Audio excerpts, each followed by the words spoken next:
Welcome into another exciting episode of Pete vs. Anxiety, the mental health podcast, breaking the stigma that mental health is not talked about enough. My guests are here today. Joel and Bree are in the back right now. But right now, we got to do a little pay homage to the Oracle Talk Radio Network, because without them, we wouldn't be here, guys. I got to do my little, shout out to the other shows here on Oracle. We're going to start it off with Bookish, run through them all, and then Bree and Joel will be here joining me live.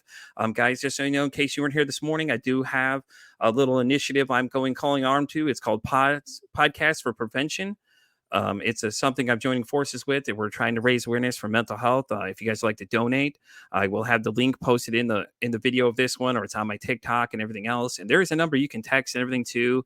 You can text podcasts and everything, and I'll have all that information for you guys later on and everything else. But let's go ahead and run through these ads really fast for the other shows. Give them a little love, because without Oracle, none of us would be here right now. So here we go. We're going to start off with Bookish.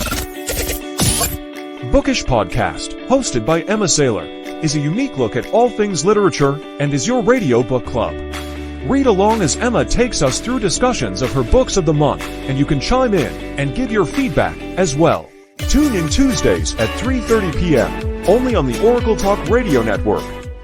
In the Know with Jenny Nicasio, your home for pop culture and trending topics from all over the United States. All with commentary from your favorite host, Jenny Nicasio. Tune in Wednesdays at 11 a.m. Eastern, only on the Oracle Talk Radio Network. The Chasing Prophecy Radio Show, where we discuss everything and anything beyond the scope of normal. Hosted by Jenny Nicasio and Tom Conway, Chasing Prophecy is your premier destination for all things paranormal. Tune in Thursdays at 8 p.m., only on the Oracle Talk Radio Network. The Mystic Whispers Podcast, hosted by the psychic seer herself, Nicole Gaspard. Each week, Nicole shares her experiences and views, as well as interviews guests. Tune in Wednesdays at 10 p.m. Eastern, 7 p.m. Pacific, only on the Oracle Talk Radio Network. The Nerd Informer Podcast, hosted by Ian Harrelling and Tyler Johnson. An informative look at the world around us and expert discussions on some of the world's greatest mysteries. Tune in Wednesdays at 7 p.m., only on the Oracle Talk Radio Network. I'm Mike. And I'm Richard. And together, we are the Stay Off My Lawn Show and Podcast. And together we tackle the important political issues from the week. We'll also have smart and maybe not so smart audio clips from our elected officials. And have way too much fun in the process. So tune in to Stay Off My Lawn every Thursday at 5 p.m. Eastern. Right here on the Oracle Talk Radio Network. Guys, welcome in my guests today, Bree and Joel. Guys, say hello to everybody. Hello. Hey. Don't be shy. It's okay, guys. How you doing today? I know you're all very excited to be here. Everybody is excited you're here too. Everybody here says a lot of good well wishes to y'all. Guys, why don't you tell a little bit about yourselves, everyone. Go ahead, Joel. My name is Joel. I am a professor in Southwest Florida. I have 4 children. And came across Pete in a live. Sorry, guys, I'm having a little bit of difficulty here. Sorry, continue, Joel. They can hear you. In a live space on TikTok, and we talked about mental health, and the topic came up, and I was asked if I wanted to be part of it, and I said sure, and so I'm here. All right, Bree, why don't you tell everybody about yourself? Yeah, I'm Bree. I'm a single mom in Florida. I do a live stream on TikTok, and my room it's a safe space for mental health, and that's actually where I met Pete and Joel, I believe, both in my room. And same kind of thing. Pete asked me if I wanted to be a part of his podcast, and I said yeah.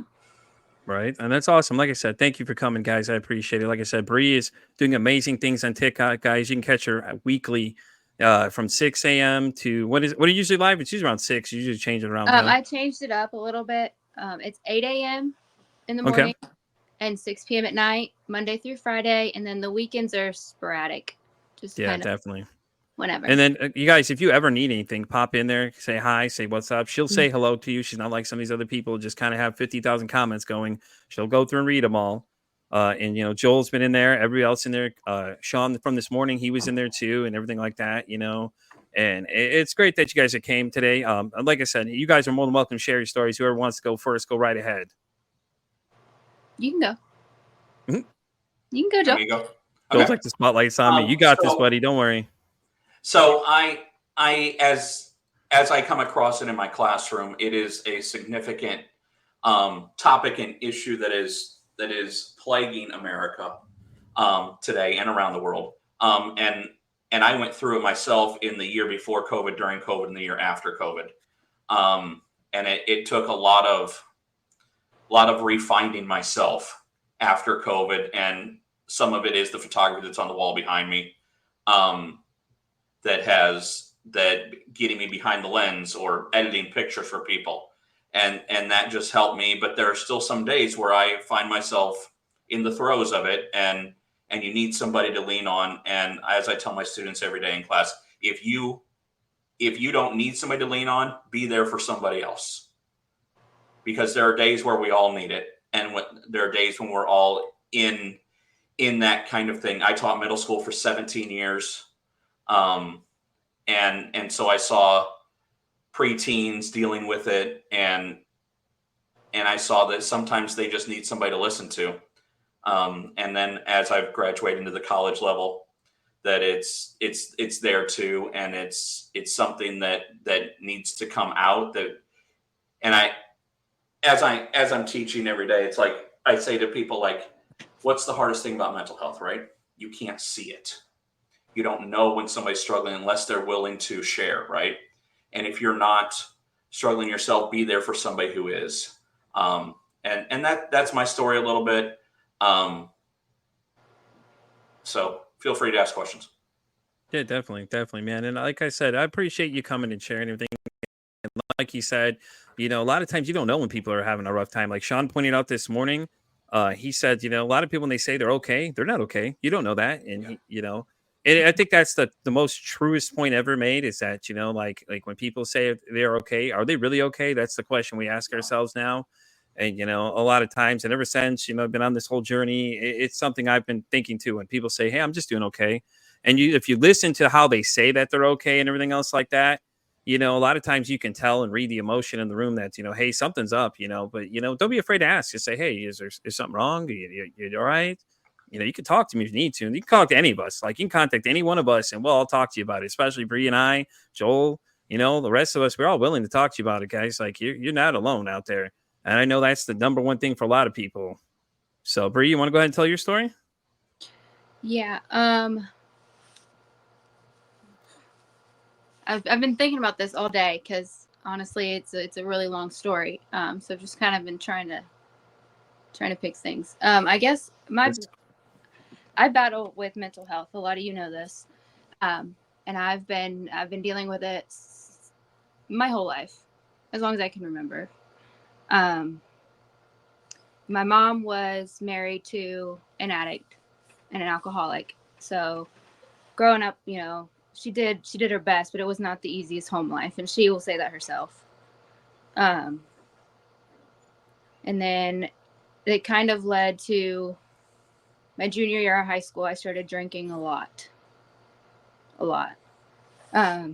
I'm gonna get emotional. I've been thinking about this all day. It's and okay, it's got girl. my You anxiety let them so tears fly if you high. have to. It's okay. You're in a safe space here. You can talk to us. Ain't nobody judging you here at all. I mean, you guys know me. I cry. I'm an emotional person. I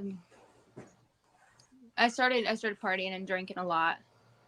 I actually had a seizure when I was 16 from alcohol poisoning. And then when I was 18, I got pregnant with my son when I was in high school. Thank you, Aaron. And so that was not easy, right out of high school, which it just kept kind of pushing me further and further down. Their dad became very, very abusive. Yeah. Everybody's here to support you, girl. It's like I said, I'll be showing these comments the whole time, guys. If you comment, you're going to appear right here on the screen. Let's give her a little encouragement, guys, right here. You see where Mama showed up? That's where you're going to show up too. Their dad got really, really abusive. And it was one of those, when I want it, it's happening kind of situations. Yeah. And that's how my daughter came along, which really pushed me further down.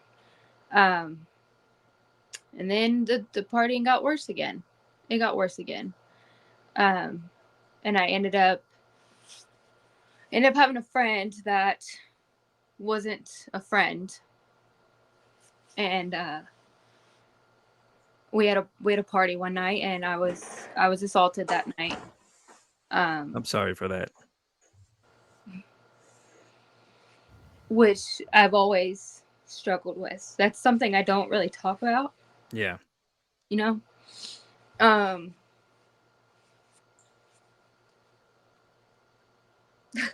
You got this. I know it's hard. Trust me. It's hard to listen to it. So, it's long. It's like if I went into like it would be here forever.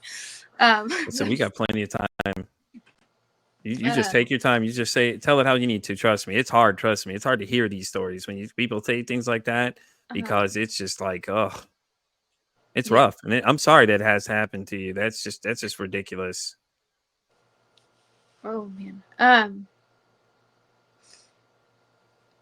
But that really, you thought it was bad before then, and that really put me on a downward spiral, you know. I'm sure it And affected your state of mind a lot too, though. yeah, I was in a really, really bad state of mind. And I started hanging out with the wrong crowd. I was honestly, I was hanging out in the dope houses. I lived in the middle of the ghetto. Yeah. I was hanging out with the dealers and doing stuff, and I was very depressed, very, very Yeah. depressed. And then I met my first husband, and things moved kind of quickly with him, which I think we got married, I don't know, 8 or 9 months after we met. Yeah. And he was a jerk. He was a jerk. When I finally left him is when I moved here. Yeah. When I moved here, I was still in that, like, I never dealt with anything, I never had dealt with my depression or my anxiety from everything that had happened. I've always carried everything with me. I've never been the one to really speak about what's going on or how I'm feeling. Yeah. And I've always had this issue with needing somebody there. And I guess that's kind of how I got myself into all of these relationships, these abusive relationships, is I have always just had to have somebody there. Kind of like codependent almost. Yeah. Yeah. Yeah. And so when I moved here, I had met a guy about a month after I moved here, and things were fine until New Year's Eve. He got really, really drunk and busted my face open. And I spent my first New Year's Eve here at the police station. And it was just, it was a roller coaster. Yeah. And I didn't realize at the time that I was dealing with a lot of PTSD. Yeah. Oh, I believe it. Yeah, she did. He followed me to my house, and Mama went a little crazy. She should have. That's not crazy. It's called defending her baby. I don't blame her. I know. Which, I mean, that's I've almost every relationship I've been in. There was one time back in Ohio where I actually had called my mom. The guy had punched me in my chest, and it was, I mean, it had bruised, huge bruise for a while. But yeah, Mama was always there. But so after all of that, as I got a new job, and And that's when my most recent ex-husband came in the picture. And he was very narcissistic, doesn't believe in mental health. He's an alcoholic. There was a lot that went on there, and that's when I started going to therapy, and that's when they diagnosed me with the PTSD, which it made sense. Yeah. I struggle with I can't do crowds.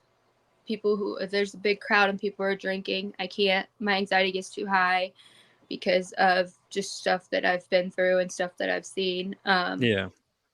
Or my ex, when he would throw stuff or slam stuff or screaming, that triggers my anxiety. Mama was there before the cops. Yes, you were. It triggers my anxiety, and it puts me into panic mode. I go into panic attacks. Yeah. And so with him, he was more mental than anything. Yeah. Which honestly, when you're already dealing with mental health, with depression and anxiety and everything, when you have somebody who is mentally abusive, I feel like sometimes it's 10 times worse than somebody actually being physically abused. Yeah. Because trying to untrain your brain to think the way they made you think or made you feel about yourself is hard. It's really hard. No, I agree with that completely. See, because my wife and I, when we first got together, I was like that. Like I had these like uncertainties of things, and she didn't have to do anything. It was just all me on my head that, I thought, the worst case scenario of anything. And she was real understanding. Like I had a panic attack one time on the phone to her, and she was living where she was because she was 2.5 hours away before we ended up moving in together, and had a situation come up, and I freaked out completely. But then she was very understanding. She's been understanding this whole process of things, and stuff like that. And it's because of her. I've changed. I had to go through what I had to do and all the other kind of stuff. And it's been rough. Trust me. I know nothing close to what you've had to deal with. Because to me, I would have already shot the guy. Honestly, Mama.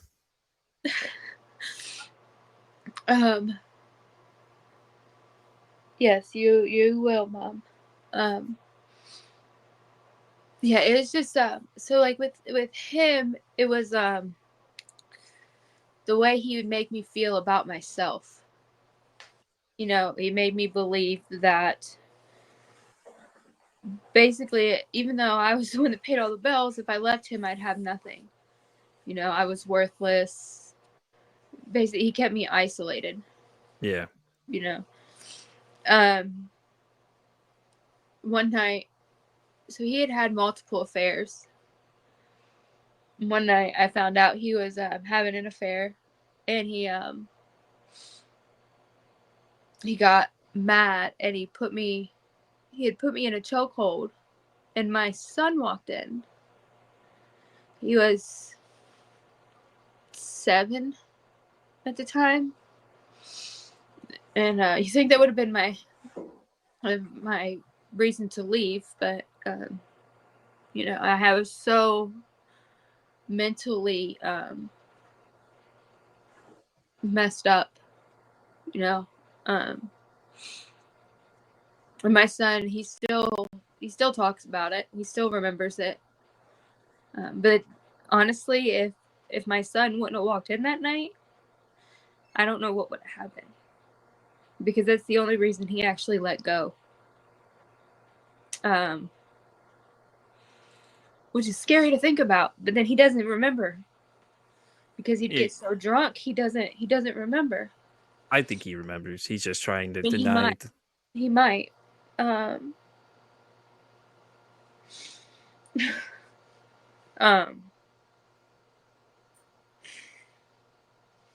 But yeah, it was just it's been rough. And it wasn't until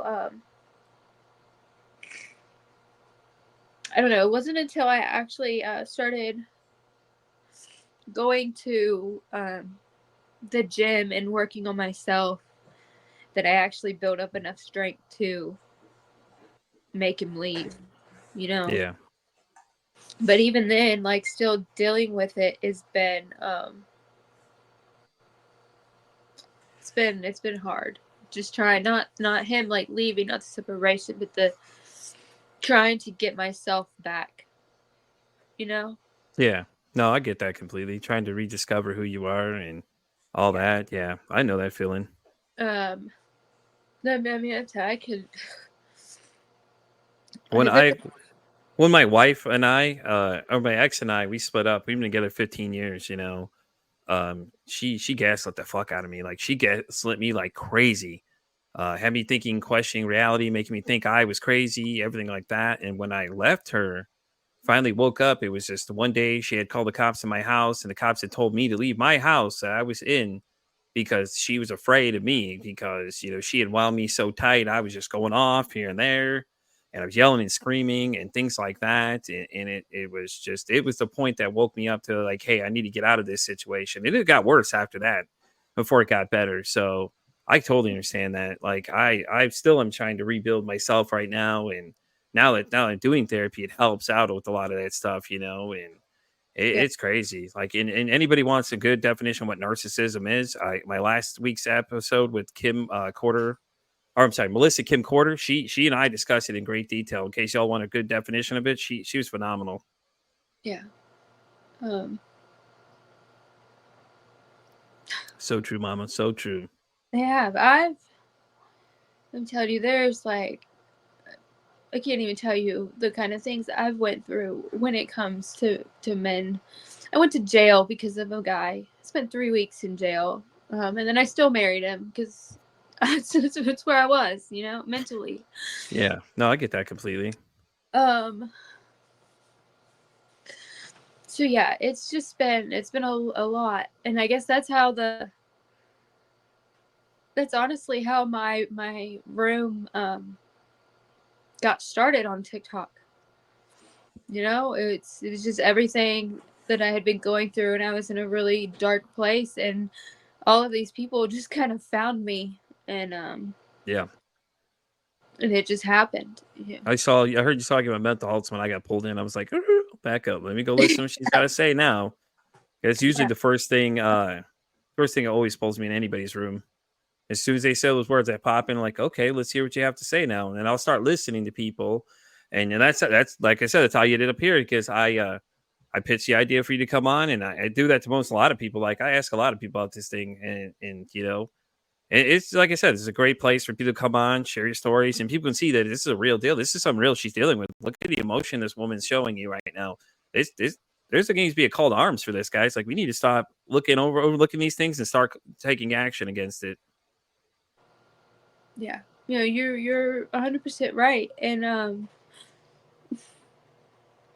but see, and that's the thing is they keep saying I saved all of them, but like I was, you know, I still have my days, and they know that.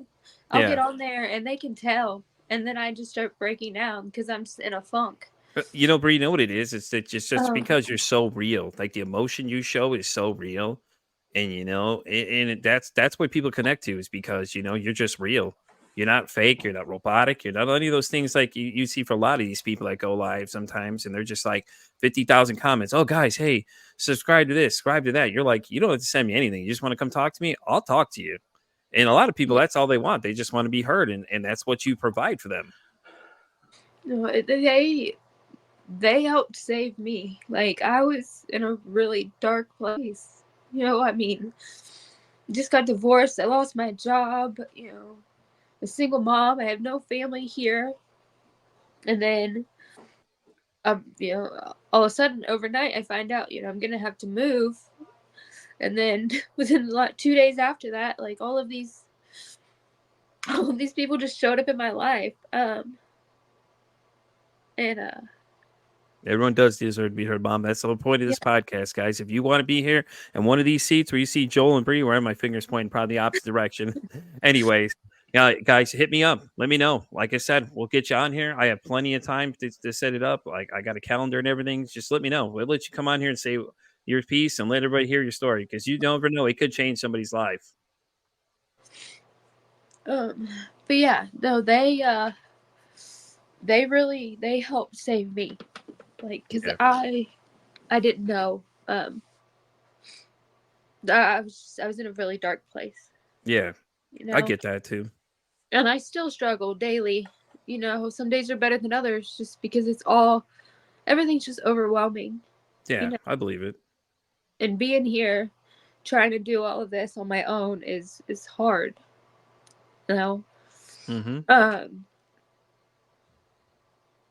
because I know I need to get it done, but it's like I'm just so overwhelmed with it. So Just they just they take help just me. taking it in stride, man. That's all you do. Just taking it in stride. You'll get there. It takes time. And it's gonna be hard because you're gonna have to change, go to a new place. But at least you got mama there and everybody supporting you, and all these other guys here in the comments here just continue blowing it up for you. See, look at them. Look at all this love just for you. All of these people are here supporting you right now in these comments. See, all these things you see coming across the screen. These are everybody here in the comments. All here for you. See, right there. We're all one big family. Right there. We are. We So like I are. said, man, we all deal with something, man, and that's the great thing. We all can come together and help each other out and support each other and things like that. And that's the great thing about the internet now is that we can get together just like this and have conversations and start breaking the stigma around mental health that it is an actual thing. It's not just something people like to say or kind of throw out and go, oh well, I have problems, and then use it as a scapegoat or say, oh, I don't remember. You remember, okay? Yeah. Let's cut the crap. You remember because you know what you did, like and they have to live with that now with what happened, and this is the effect of your actions, and same thing with suicide. Say somebody ends up deciding to take their own life, like a lot of people understand, like people still live after that, man. People have to live with that doubt because they're going to wonder what they could have done to help you, and Which that's that's the yeah, hardest part. and another thing I've always been real big on, and that's why I like helping people. Because I have three uncles that committed suicide. Yeah. And then actually a childhood friend, she had went missing, and they found her a week later. She had did the same thing. We had known each other since we were like little, like 5. Um, and so that is the. I know, I am. Um, that's one of the reasons why I'm so big on helping people, because, and I've said it a million times in my room.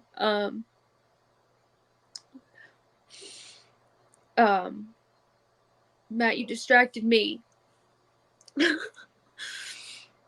It's like you said, it's misunderstood, and I know how it feels to feel like you're alone, and I don't Yeah. want anyone to feel alone, and that's why, like, some of my posts, the one of the videos I posted, I know a lot of you have seen it, and it's just me having a breakdown while I'm driving.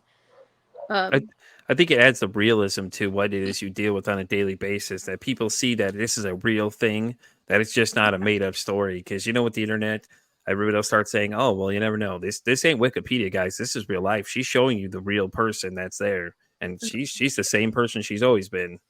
No, and that's why I had posted that video, because it was just filming like I usually do, and then I had a breakdown out of nowhere. A song came on, and I broke down, and that is what it really looks like. People think depression is something that you're constantly sad, um, and that's not what it is at all. It can hit you at the most random times of the day. Yeah, that's true. Uh, And like I was telling Sean this morning, I use an anxiety journal sometimes to help me with mine. And it's just all of a sudden, dude, it just starts kicking up. And and like Kelly says down here below, we need we need people to feel better about talking about mental health. And Kelly, that's the reason why this podcast even created this thing. This is why it's even here.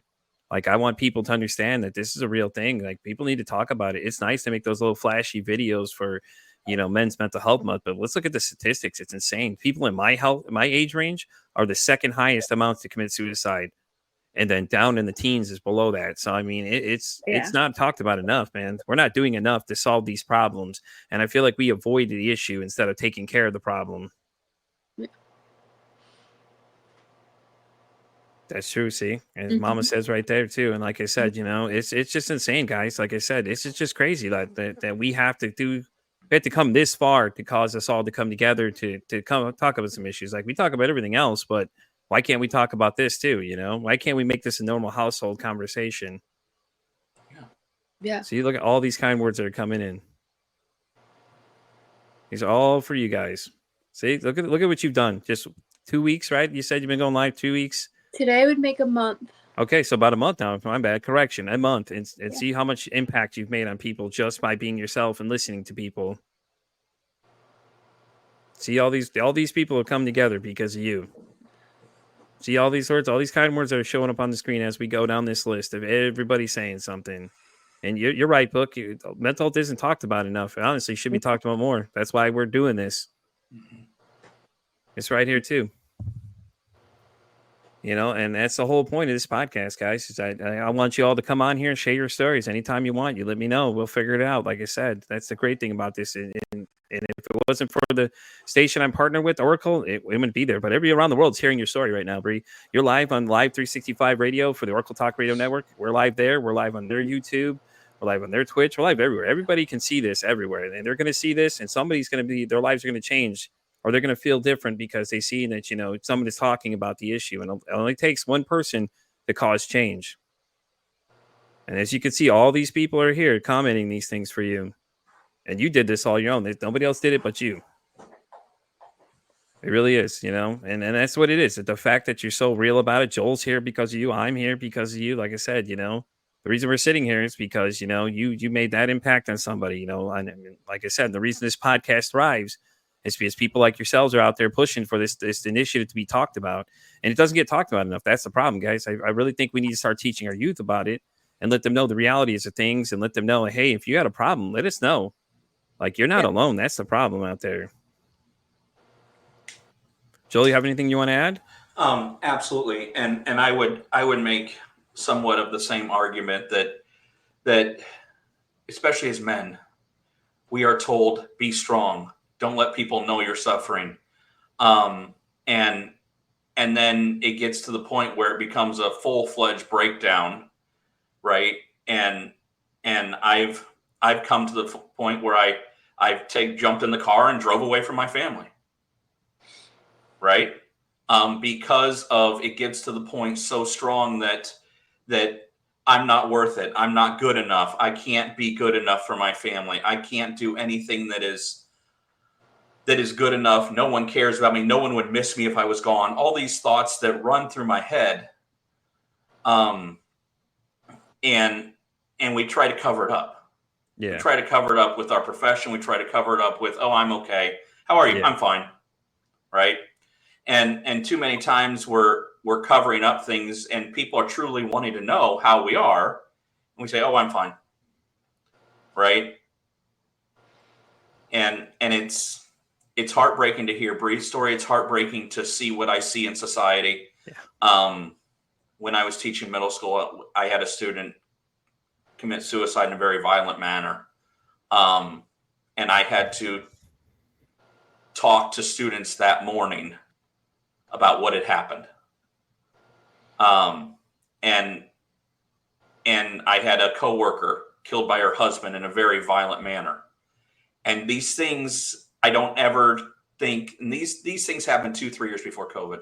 Yeah. And I don't ever feel like I truly grieved any of it because I just compartmentalize it. I just put it in boxes, right? And I take down the work box when it's time to go to work. I take down the dad box when it's time to go, when it's time to do dad things. I take down the box and I put the other boxes away. Yeah. The whole thing about spaghetti versus waffles, right? Brains, right? I think for me, I can't speak for all men, but for me, I very much am a waffle brain where I take one thing off the shelf and I put it back up. And then I take the next thing down the shelf and I put it back up until it comes to the point where I'm losing what little sanity I have left. And that happens. And I just think I'm not discounting the mental health struggles of women, but men are told be strong. Men are told be strong, and you don't want people to know that you're hurting, right? Yeah. Just cover it up, smile, right? Yeah. Or And don't show and emotion because you're a and wuss or you're a baby yeah, and this and that. No. um, and definitely, um, definitely, as Matt said there, right? It breaks up families, it breaks up marriages, right? Um, that it breaks people down, and I think COVID took a problem and exasperated it I think I think it took a problem because and we are it brought not it to light, designed to though, be Joe. isolated. Yeah. And when we're isolated, we get in our head a lot more than when we're not. Mm-hmm. When I have weeks where I'm only in my office, right, and I'm not seeing anybody else, and I'm in these fluorescent lights, right, it messes with me. And often that to a large degree, I think, is where we need other people to come alongside us and say, "Hey, are you really okay?" Yeah. Or if someone says they're fine, often I feel like we say, "Okay," and we go on. And when someone says they're fine, you say, "Are you really?" Right? No, I'm always here. Right? Because often I feel like we don't give people the space, and that's what Bree's TikTok. That's why her audience has exploded. That's why her lives are exploding in influence. And someday you will look back on it, Bree, and you will see thousands of people, probably tens of thousands of people that your story saved them. And I know you say, well, you guys are here for me too, right? But your story will reach millions of people. Yes, it will. Um, and just the few weeks I've, well, quote unquote, known you on TikTok, right? But I've seen it. I've seen it, and you say people are always there, and you're one of those people that are always there. Yeah. And never let anybody rain on that parade. Definitely, I agree. And like I said, like he said, men are always taught to just bottle it up, hide it, throw it away. I like your term waffle brain. That's pretty good. Because I kind of feel like that sometimes when I go to work. I don't really tell many people about what I do. And I'm alone by myself at night a lot of times with somebody else there. And sometimes I'm doing like my own thing and it's the middle of the night and it's like my brain starts going 1,000 miles an hour. And it's crazy because I'm isolated by myself, like you said, you're isolated in that room. I'm just isolated myself general, and sometimes the other person's on the far side of where they're at and I'm on this side doing something, and it's crazy, man. People don't realize like my brain will go 1,000 miles an hour and start thinking things that aren't even real. But I have a system of people I can call in the middle of the night. They know if I'm calling you at like 2 a.m, it's a dead serious thing. Like I don't use those just to call them to cry wolf. I tell them what's up, and I think it's crazy after doing a lot of research for a men's mental health episode I did with my other podcast, Joel. It was just, it was insane. The staggering numbers were insane. And I don't remember what country it was. There was one country that had the highest rate of men's suicide ever, dude. And it was insane. It was like, I think it was number one. I can't even remember what it's called. I had to look back and tell you what it was, but it was intense. It was pretty intense. Like, a lot of this stuff I didn't even know until I looked it up and started doing some research. I And make the it's argument crazy. that over 60 to 70% of men in the United States, at least, struggle Yeah. with mental health to some degree. Definitely, man. I agree with you on that one. I'm not sure the exact numbers, but Joel may be right on that one about then. But yeah, it's not talked about enough. Like, and it's not like we're trying to put women in a back seat and say, "Hey, your health doesn't matter. Ours is the bigger problem." It's everybody's health matters. Mhm. Are you okay over there? I'm okay. You doing good? Like I said, listen. Like Joel said, your story is going to reach many people, and you never know. It's gonna change somebody's life. Just like I told Sean this morning. He's talking about his situation. You don't know. Somebody may relate to that problem and have that same issue. Be like, hey, man, if Matt can do it, or Sean can do it, I can do it. Bree can do it, I can do it. You know what I mean? You can inspire somebody just with telling that story there. Mhm. Yeah. You got it. And I've actually thought, because you guys know I've wrote some books. I've self-published some books, and I've thought about doing one. What are those books you published already? My story. They're just children's books. Well, there you go. That's pretty cool. But I thought about actually doing one on basically my story. You should. So like I said, I think you should go for it. Like while we're sitting here talking, I've just got like memories, I guess you could say, flashing through my head of just different things that Yeah. I've been through, and yeah. Yeah. That's awesome though. I mean, it's great that that's what you're thinking of doing. I mean, like I said, you should go for it. Why not? I mean, you never know until you try. Like I didn't think this podcast was going to take off. It was a thought in August. Like I've told y'all, it's a thought in August, man, and then this thing shot off. Like I think I'm somewhere into April now of next year. I'm completely booked at 2 times. Like this is crazy. Like I could have never told you this a year ago. This is what I would have been doing. But here I am now. I mean, it's and like I said, because Oracle reached out to me is the reason I have the opportunity to get to everybody and spread the message to everybody that this needs to be talked about. Yeah. And it's crazy, man. Right. Like, so I say go for it. Okay. See, like everybody's here for you, though. Look at these things. I think I'm going to go back to Matt's comment here in a second because I really want everybody to read this one. Boom. I think everybody here needs to read this comment right here. Okay. Matt says, I definitely was told to bottle everything up and no one cares and want anyone else to hear what you have to say. Just keep it to yourself. It made me just say F it instead of facing any issues. And I became a major. So, I mean, a lot of people, that it takes effect in different ways, guys. And Matt's not wrong. Like, that's how a lot of people are teaching things. And it's a generational thing that's what they all been told what to do and telling them to bottle it up and don't talk about your problems. Like Joel even said the same thing. It's a consistent story. Sean said the same thing this morning. It's all the same thing that we're being told that we need to stop doing that. We need to start talking more. And and understand it's not one trying to take over the other. It's not guys trying to outweigh the girls. It's just, and it's hard to talk to people sometimes because some people look at you and go, okay, that's cool. And they don't understand that, just listening to somebody that can make their day right there. Yeah. And it's insane. It really is, guys. And I've been blocked on social media for reaching out to people because That's they say, sad. don't ask, block, right? So some people don't want help, but that doesn't mean we stop. Yeah. That doesn't mean we're not there, right? Mm-hmm. And I agree with Matt's comment that I was pretty nasty to my family. Let's be honest, right? I can admit I was too. When I was battling it wasn't a kind Joel. It was a very unkind and very not supportive human that they had to live with. Yeah. And it's taken years. It's taken years to get where I am, where I'm even willing to talk about it, right? Because we can all say we're fine on the outside and put up this glorious facade. Yeah, think about when people say I'm fine though, like Robin Williams. He's the one that said I'm fine, and he wasn't fine. There's a lot wrong with him, and in fact, he inspired people me. In the world are Chris battling Farley. the deepest demons. Yeah, Chris Farley's story was crazy too. When I watched that whole thing about him, and like you never even know it. He put on a persona, like a mask, and nobody ever knew what he was really dealing with in the back scenes. It was insane. Well, if you go to Sean's comment and what you guys have been saying, it's a cycle that needs to be broken. And it's not just a cycle with family though. Like my ex, that's how he was raised.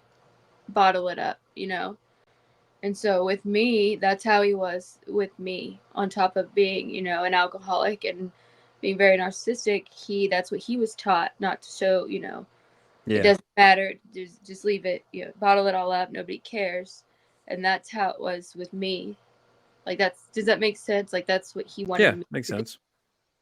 So it's like not just something you're passing on to your kids, or it affects your relationships too. Yeah, it does.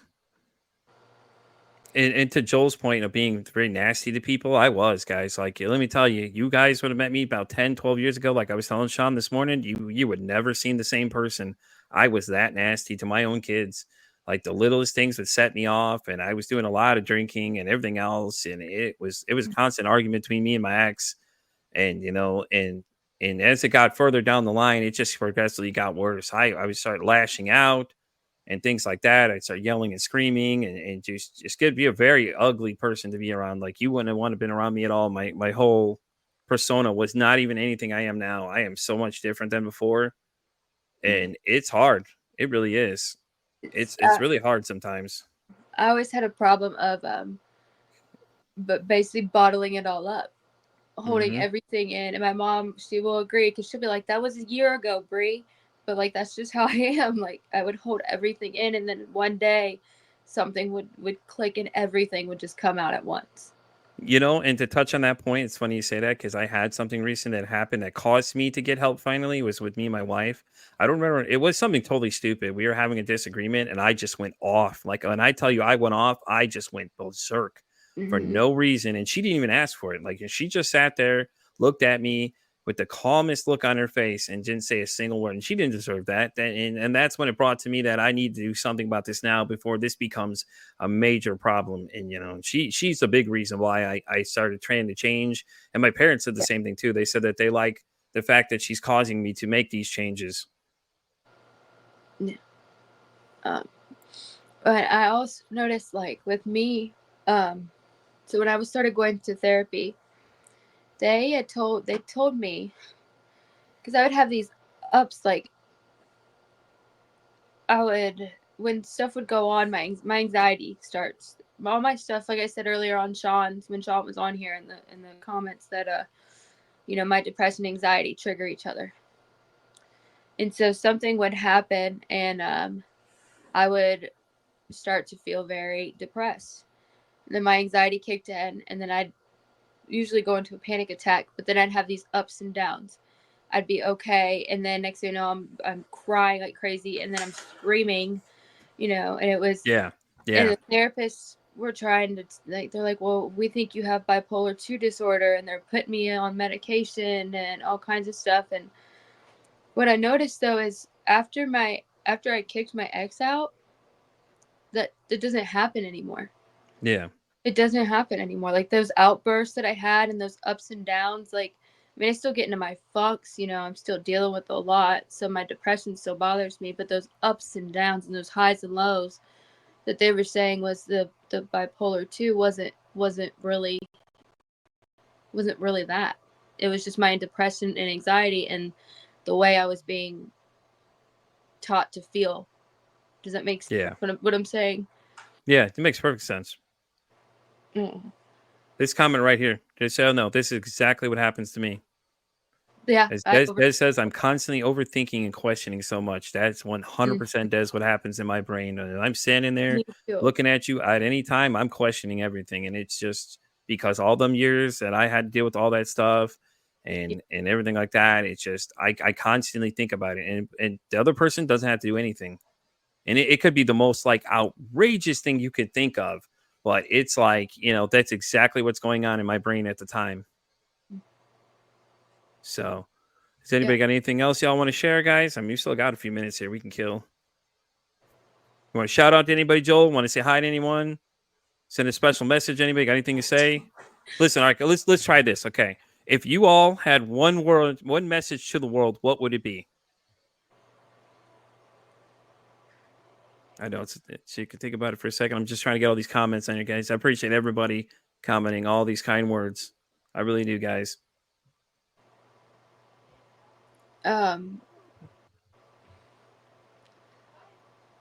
Just to never give up.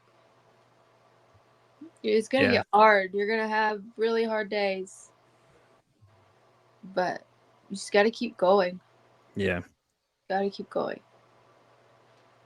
I agree with these next three that I just showed. Be kind. You matter. Yes, you Definitely, y'all matter. Everybody needs to know that you matter. You may not feel like it, you may not see it that way, but you matter to somebody. Like to someone you do. Like Joel, his kids look up to him, and they may not always understand why Joel was such an angry person at the time or any of that kind of stuff. But I'm sure when they come old enough, he'll sit down and tell them, and I'm sure they'll understand. And Yeah, it's and hard, especially when kids are involved. Sorry, Joel. Go ahead. I told them, don't be me. Don't be me. And if I were to give one word, I would echo the you matter. Right? Yeah. That you matter. That don't make a very permanent decision for a very temporary problem. Exactly. That you matter, and you matter to somebody. You just have to find that person. Yeah, definitely. And you have to find your tribe. Right? And your tribe is there for you, whether it's on the internet and to some degree the internet and social media is a tool in the toolbox of mental health that people are able to connect to people and not have it's a little less intimidating to connect to somebody on the internet than it is to connect to somebody who's your neighbor, right? Who sees you every single day in and out of your house, sees you when you're frustrated, sees you when you're happy, sees you when you're everything. Then someone on the internet that you can be real with or not real with, right? And it's a little less threatening to that. In that way, the internet is a tool in the toolbox of breaking the stigma. Yeah, definitely. That people are willing to reach out to somebody in a chat or whatever, right? More than they are willing to go to their neighbor or someone at their religious organization or whatever, right? And talk to somebody or have to walk into a counseling office, right? It's a little less threatening. And to that degree, right, Bree, you make a world of difference in people's lives. Yeah. And I don't have nearly the influence, but I have a few people that have Joel, I reached think out you to have more me. influence than you realize, man. You teach people's kids every day, just anything, man, and just you being here now, man, it's just it says a lot. Like it's hard to come on here and talk to people and say things. And I know you were like saying, "Oh, I'll just add in the conversation," but man, listen, anything you say, people are listening, man. Like your words are going to resonate with somebody. Somebody's going to hear what you're saying and be like, "Damn, that's right." And same thing with Bree and same thing with me, man. It's like whenever what we say, people are always watching things. People are always looking. They may not always respond, but they're listening to what you say. They're in the shadows listening. Yeah, Like we said, definitely. But they're always listening. I doing. guarantee somebody's going to take what you said, man, and just like, oh, damn, that makes a whole lot of sense, or Well, that's what we've actually talked about that before in my room on TikTok, because like with me, I don't do well with therapy yeah. because sitting one on one in a room with somebody, it's not for me. We just stare at each other. And that's the thing with therapy. I always comment to people, it's like, it's not for everybody. I do It's not. teletherapy. I love it. It's great. But it works for me. Just because it works for me doesn't mean it works for you. Yeah. Just like Bree said, doesn't work for her. And that's the whole point of the room, is so people, can come. It's sometimes it's easier to speak out, like Joel was just saying, in a room like that instead of a one-on-one with, somebody, or a therapist. Yeah. Um, Yeah, because you don't feel like you're being so much judged. Would you not say that? yeah. Yeah, you guys agree? You agree with that? You know what I'm saying? Because that's the feeling. Because I've asked somebody that, and I've asked several people that question. When people tell you that they're in therapy, what's the first thought that comes to mind? The number one response is that they think that they're crazy. Is what they felt like. Is like people think that you're crazy, and it doesn't have to be like that. And just because therapy doesn't work for Bree doesn't mean it won't work for you guys. You just got to try and see what works. I mean, at least you can say you tried, because remember me, it works. Bree, it doesn't. And people like Bree are just there to listen. And a lot of times that's all people want is just somebody to listen and not feel like they're judging them. Yeah. And that's the hardest part when it comes to this topic, is just, it's rough, man. Like there's so many things people deal with. I'm learning new things every day. New different things come up. Yeah. Hell, I just figured out what the hell BPD was the other day with a guy I did it on my radio. I do an audio side in case anybody hasn't listened to it. But I have an episode coming up with a doctor that's been a psychiatrist for 30 years, man. And he just breaks things down so great. It's so easy. Like, it's just so smooth. Like, you wouldn't even think you were having a therapy session with this guy if he was your therapist, because he's just talking to you like a normal person. And it's great.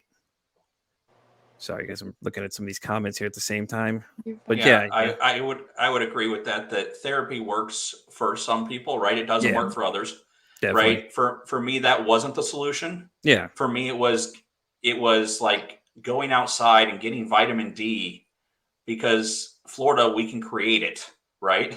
And sometimes, like, being behind the lens of my camera, right? Yeah. That's my happy spot. And Mine it doesn't work for everybody, but find that thing that works for you. That's powerful.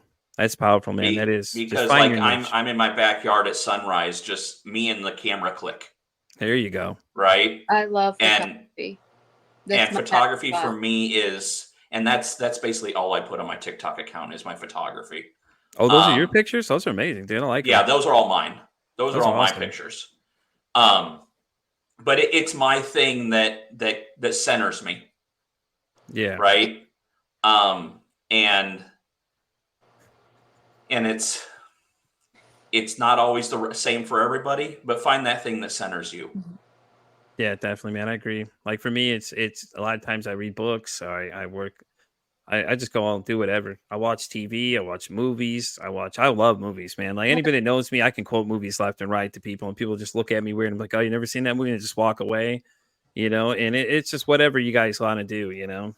When sometimes it's a new thing. Like photography, that's always been Hmm. my thing. I've done photography my whole life. But like I was saying, when I started to rebuild myself and finally got the build up enough strength to kick my husband out, and leave, that situation, it was the gym.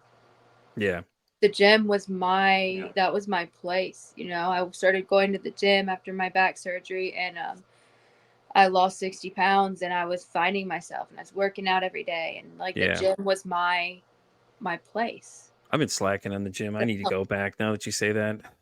I need to make me feel such a heifer now. Great, Bree. Thanks. But anyways, but yeah, that makes sense though, because think about it. If you go to the gym, you could let a lot of that stress out and everything. And I've been slacking, dude. Normally that's where I go, but I just do too many things at once. But I go take the dogs for a walk in the morning, and it's great too. And it's been something I've been trying to get in the habit of, and all different Well, processes. And then this podcast is great too because I get to meet new people every day or every week and hear their stories and different things they tell me. And it's just I'm never prepared. I don't think I've ever yet to this date been prepared for what people have said when they've come on here.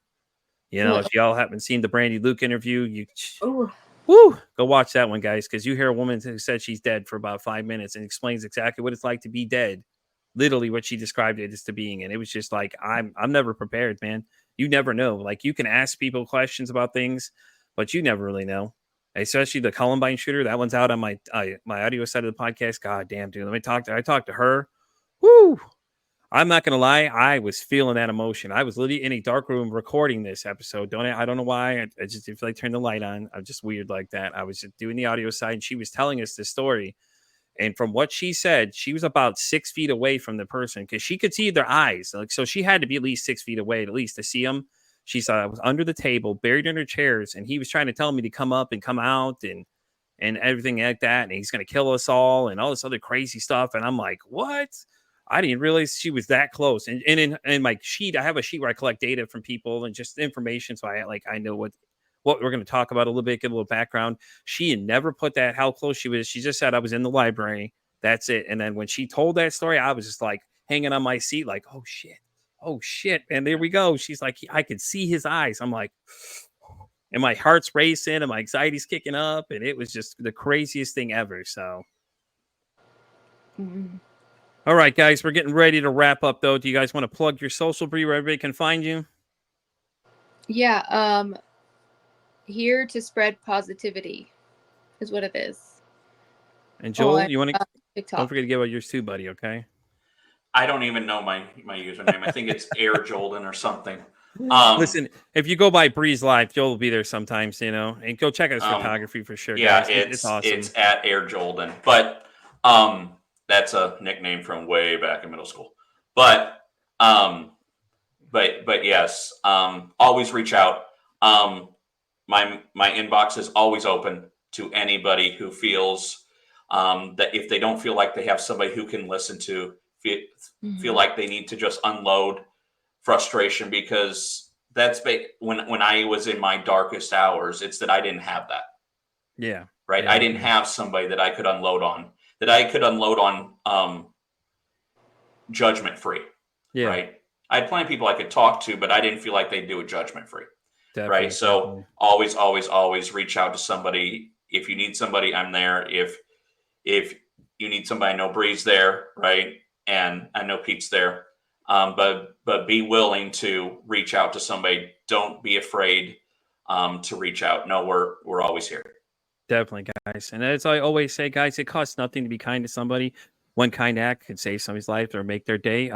You all know where to find me, Pete vs. Anxiety Pod. I'm on Twitch. I'm on YouTube. I'm on Instagram if anybody uses that. Pete _versus_ anxiety with 2 N's. Yes, I know I put it in there just to see if anybody catches it. So y'all can stop giving me the grammar Nazi discussion. There is my Facebook group, Pete vs. Anxiety, where I post a lot of the interviews and things I'm going to do and stuff like that. You guys can check out my podcast for prevention link too. I'll have that posted on this video as well.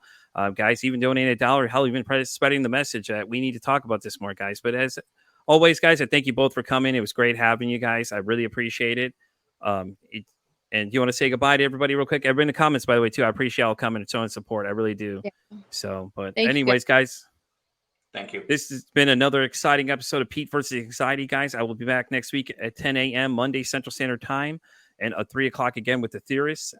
If y'all need to find me, you know where to find me, guys. I'll have a great one. Thanks, guys.